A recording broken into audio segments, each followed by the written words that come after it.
University మంచి భవిష్యత్తు కోసం తెలుగు విద్యార్థులు ఇష్టపడే యూనివర్సిటీ. అందరికీ నమస్కారం. నేను మీ ఆయుర్వేద డాక్టర్ చిట్టిపొట్ల మధుసూదన శర్మని. మనం ఈ వీడియోలో గ్యాస్ట్రిక్ ట్రబుల్ సమస్యకి చక్కటి గృహ వైద్యం అనేటువంటి అంశాన్ని గురించి తెలుసుకోబోతున్నాం.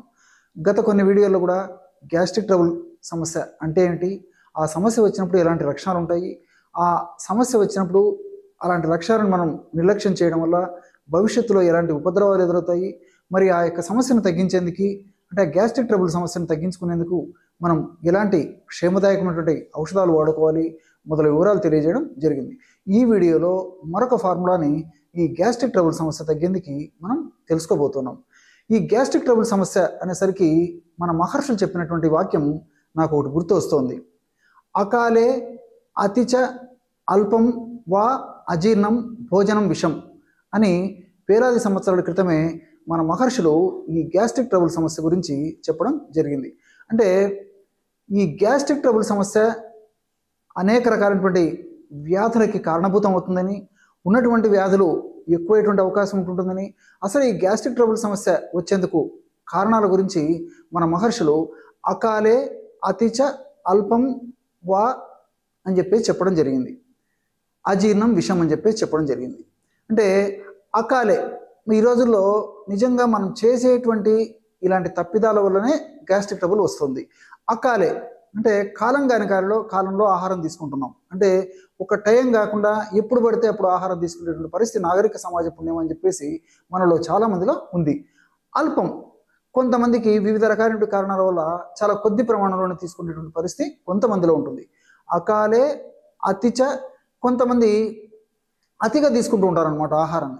అంటే తమ శారీరక శక్తికి, తమ మానసిక శక్తికి తమకు ఎంత అవసరమవుతుందో అంత తెలియకుండా విచక్షణ రహితంగా ఇష్టానుసారంగా విపరీతంగా ఆహారం తీసుకునేటువంటి పరిస్థితి కొంతమందిలో ఉంటుంది. అకాలే అతిచ అల్పం వా, అల్పం అంటే చెప్పాను కదా చాలా కొద్ది ప్రమాణం అని చెప్పేసి. అజీర్ణం విషం.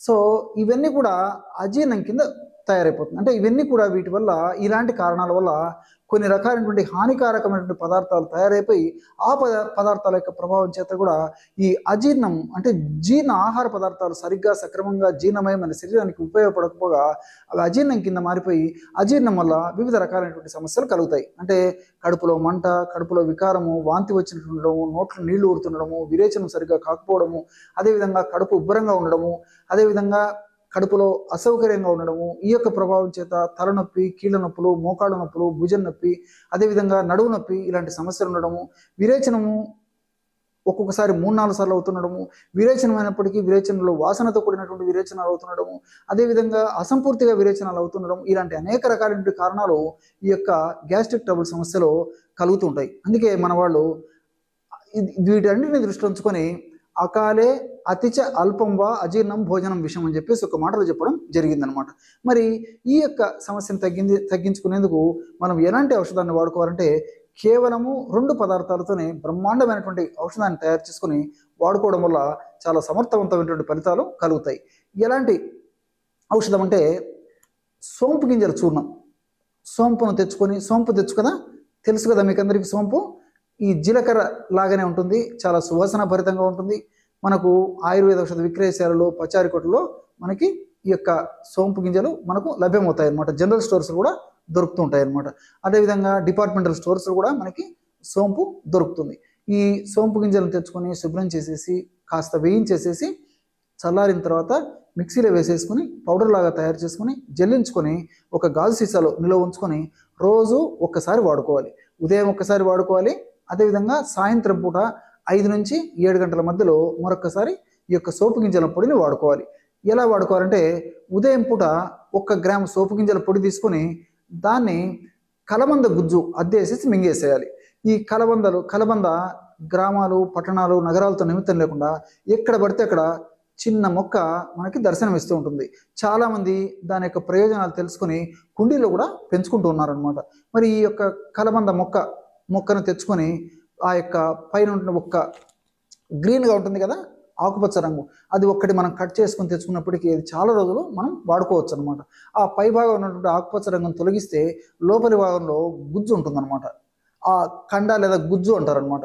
ఆ గుజ్జును 1 టీ స్పూన్ తీసుకోవాలి. అంటే ఇంచుమించు ఒక 5 గ్రాములు కట్ చేసేసి, లేకపోతే స్పూన్తో కట్ చేసేసి 5 గ్రాములు లేదా 1 టీ స్పూను ఆ యొక్క కలబంద గుజ్జును ఒక శుభ్రమైనటువంటి కర్చీఫ్లో కానీ బట్టలో కానీ పెట్టేసేసి మూటలాగా కట్టేసేసి 5 సార్లు శుభ్రమైనటువంటి నీటిలో ముంచేసి విదిలించేసేయాలన్నమాట.